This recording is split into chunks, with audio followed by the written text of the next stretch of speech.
kaya naman i-bend sa mga bender. Kahit sa bakal bender lang. Kasi ito, nag-cutting na ako ngayon. Pang brace para dito. Yan. Kasi ito yung sa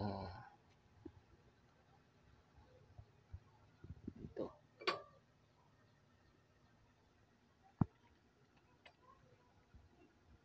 So yan, brace na yan dyan.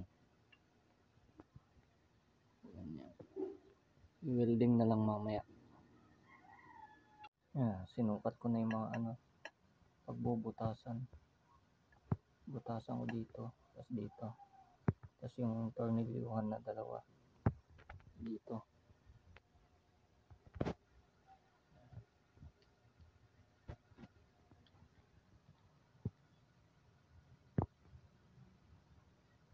Tapos welding na lang mamaya, bubutasan na to.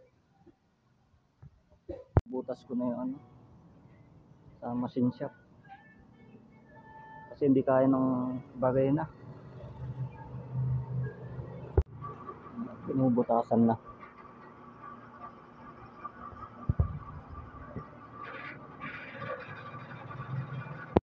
Ganitong sukat na yung pinabutas ko. Yan. Yung mas malaki sa gis.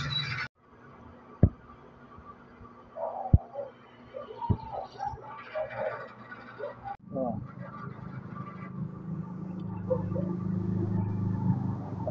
Sakto.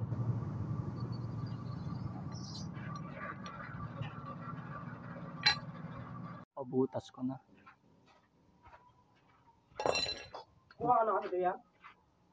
Natornilyo ko na din. Ayan. Pinabutas ko. Ayan, sakto.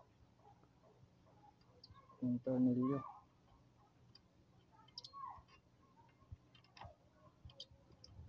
Tapos ito dito.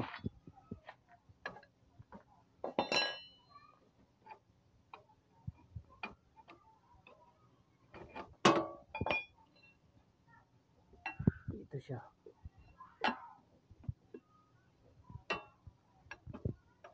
Ayan.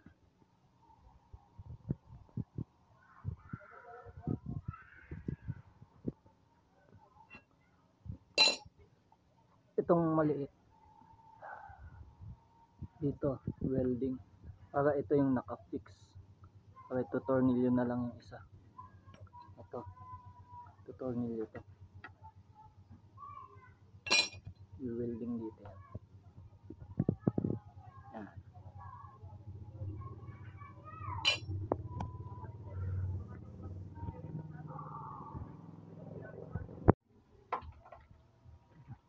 Welding na.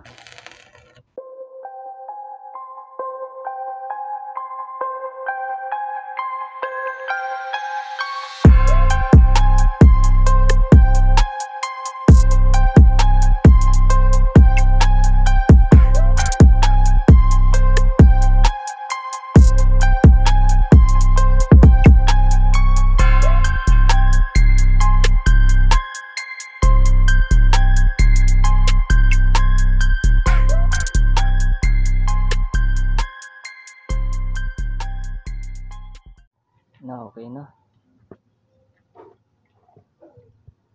Okay natin ko sa may upuan.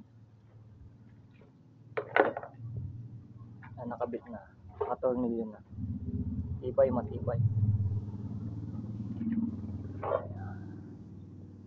Na-welding kahapon.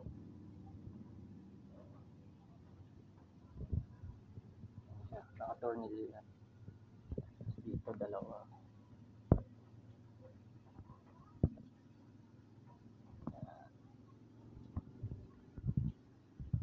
Solid.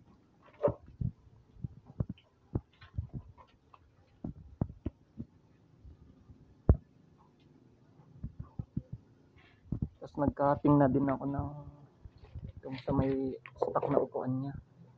Ito. Kinuha ko yung sa may harapan. Ayan.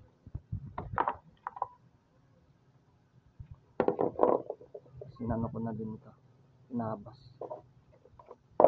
Bilang ko na lang ng seat cover. Tapos ito yung nakakabit dito. Yan.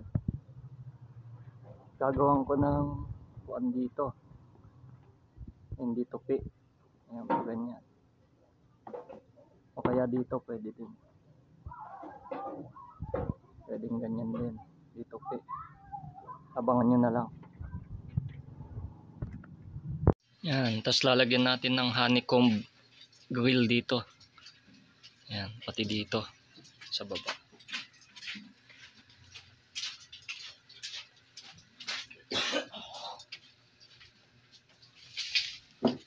Natin tong upuan. Yan.